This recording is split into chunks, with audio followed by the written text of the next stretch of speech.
நாட்டில் பல அபிவிருத்திகள் மேற்கொள்ளப்பட்டு வருகின்ற நிலையிலும் சில கிராமங்களில் எவ்வித அடிப்படை வசதிகளும் மற்ற நிலையில் மக்கள் வாழ்ந்து வரவே செய்கின்றனர்.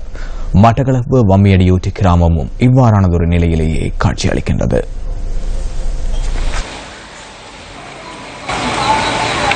மட்டக்களப்பு மாவட்டத்தின் படுவான்கரை போரதீவு பற்று பிரதேச செயலக பிரிவில் அமைந்துள்ளது வம்மியடியூட்டி கிராமம். இந்த கிராமத்தில் சுமார் 200க்கும் அதிகமான குடும்பங்கள் வசித்து வருகின்றன. யுத்தத்தினால் பாதிக்கப்பட்ட வம்மியடியூட்டி கிராமத்தில் மீள்குடியேற்றம் இடம்பெற்று 10 வருடங்கள் கடந்துள்ள நிலையிலும் இதுவரை எதுவித வசதிகளும் ஏற்படுத்தி கொடுக்கப்படவில்லை.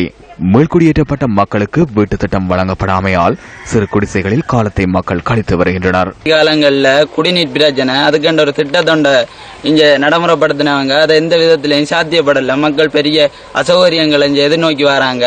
எந்த விதமான ஒரு சாத்தியப்படுற விஷயமா அந்த விஷயத்தை அவங்க செய்யல. அந்த திட்டம் முற்றுமுழுதான ஒரு தவறான ஒரு இதாக செய்யப்பட்டிருக்கு. அந்த இதால மக்கள் பெரிய ஒரு கஷ்டத்தை முன்னோக்கி வராங்க. அது மட்டும் இல்லாம வம்மியடியூட்டி கிராமத்துல வீதிகள்ன்றது மிக மோசமாக இருக்கின்றது.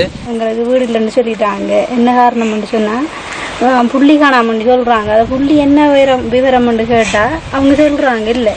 இப்போ மற்றவங்களுக்கு எல்லாம் எங்களை காட்டி வசதியானவங்களுக்கு எல்லாம் நிறைய வீடு கொடுத்துருக்குறாங்க. எங்களுக்கு எதுவும் இல்லைன்னு சொல்றாங்க. அப்போ குழந்தை பிள்ளை இருக்குது, நான் இதுதான் இருக்கிறேன்னு சொன்னதுக்கும் ஐயா 2007 3ஆம் மாசத்துக்கு முடிச்சிருந்தா தான் உங்களுக்கு வீடு, இப்போதைக்கு உங்களுக்கு வீடு தர மாட்டோம் என்று சொல்றாங்க.